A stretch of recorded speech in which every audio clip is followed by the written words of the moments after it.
Сегодня, 14 июля, завершается турнир по дзюдо.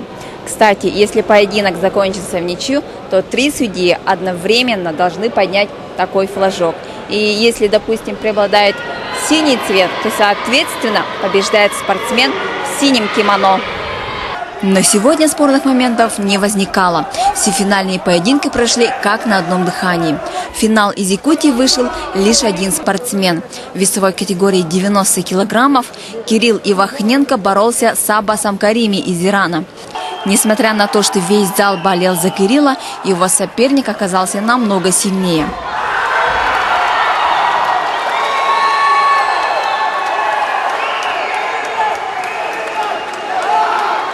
В итоге золото уезжает в Иран, а серебро остается в Якутии. Ивахненко родом из алмазной столицы республики, города Мирный. После игр он едет отдыхать в Санкт-Петербург к сестре. Я думаю, мне не хватило опыта, так как я выступаю первый раз на таких соревнованиях, серьезных. И соперники очень серьезные были. Я очень доволен. Зато получил опыт. Да, большой опыт. Великолепное зрелище нам подарили борцы весовой категории 81 килограмм.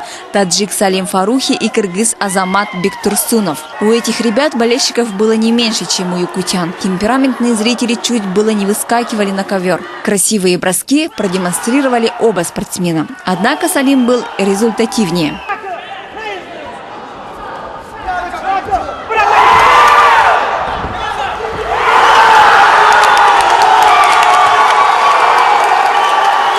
Свои ощущения я не могу передать словами. Я стал чемпионом благодаря своему тренеру, заслуженному тренеру по дзюдо Устоду Обидову. Спасибо таджикской диаспоре в Якутии, что поддерживали меня во время схваток. С золотой медалью меня ждут дома 8 братьев и сестер.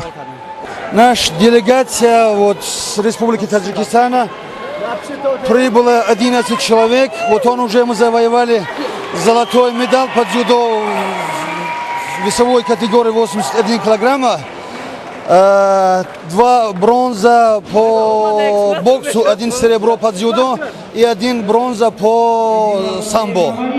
Мы еще один человек у нас претендуем еще на серебро. В Республике Якутска это не дети Азии, это, можно сказать, и не игры, а олимпийские, можно сказать, дети Азии, да, на будущее. На высшем уровне. И спасибо. Восторгами. Сегодня с самого утра в зале Ледового дворца простиралась дымка, которая раздражала глаза. Но несмотря на такой дискомфорт, все боролись достойно. Судейство турнира происходит под руководством Владимира Степановича Вострикова. Он приехал из Красноярска и 3-й раз судит игры. В качестве главного судьи это его второе участие.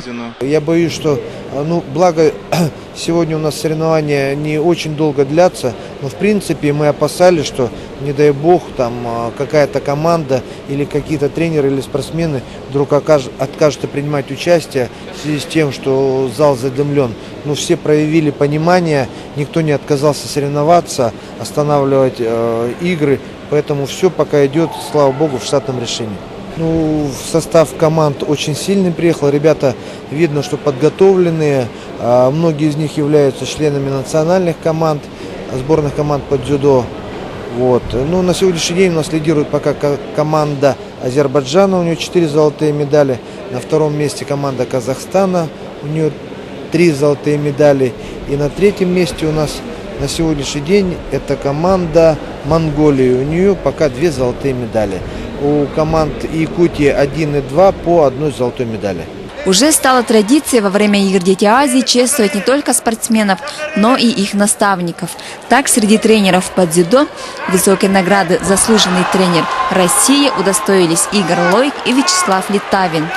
Наконец-таки за 30-летний стаж моей работы, как говорится, Россия увидела достойных людей в Якутии и наградила такой высокой наградой, как заслуженного тренера. Я надеюсь, это самая почетная награда, мечта любого тренера, любого спортсмена. Всего в соревнованиях по дзюдо принимал участие 151 спортсмен. Хочется отметить ребят из сборных Кыргызстана, Казахстана, Монголии и Азербайджана. Уже завтра татами уберут, но этот зал и наши сердца долго будут помнить красивые моменты побед.